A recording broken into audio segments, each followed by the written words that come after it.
Nii, tere tulemast Maaeluministeeriumi kalamajandusosakonda, kus kala kõlab alati hästi ja loodame, et kõlab ka teie kodudes üle terve Eestimaa.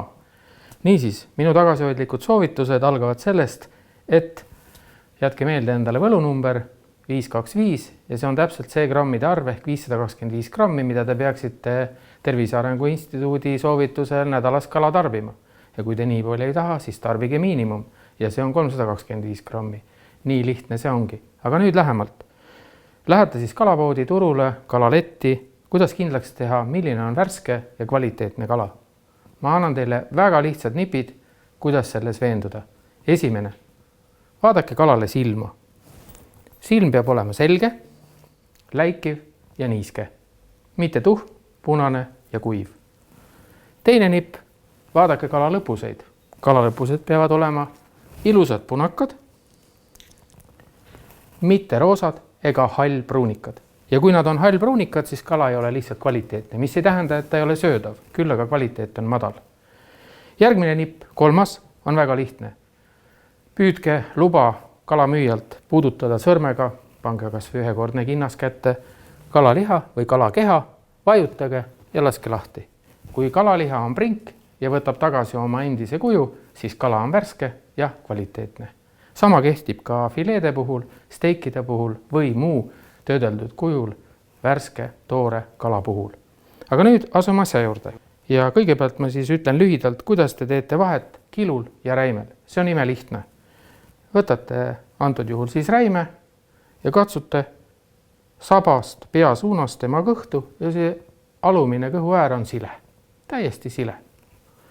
Ja nüüd võtate teise, mis on räime sarnane, ja teete sama liigutuse sabast peani ja liigutate sõrme. Ja see on nii kare, et kala jääb justkui sõrme külge kinni, siis see on kindlalt kilu.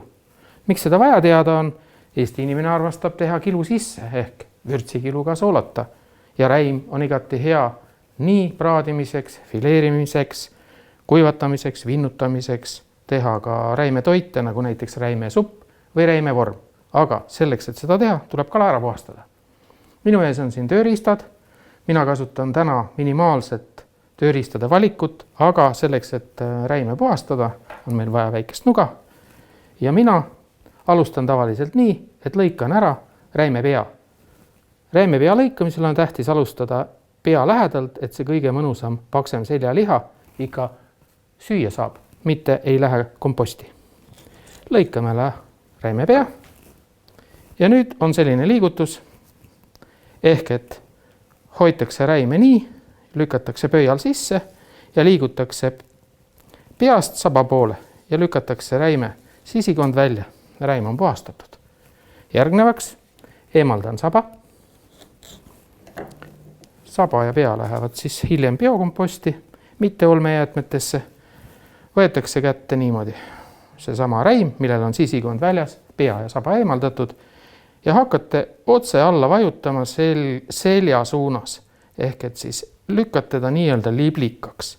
Ja te tunnetate ära selle momendi, kui selgroog on juba teil kätte saadav. Panete siia selgroo alla oma sõrmed ja sabast pea poole hakkate tõmbama, rahulikult tõmbate ja selgroog on väljas, läheb biokomposti ja teil on täpselt olemas ilus puhastatud filee.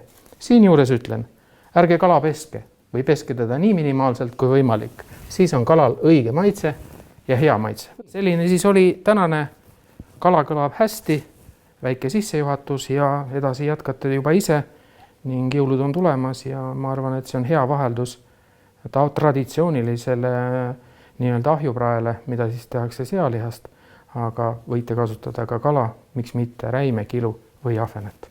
Aitäh!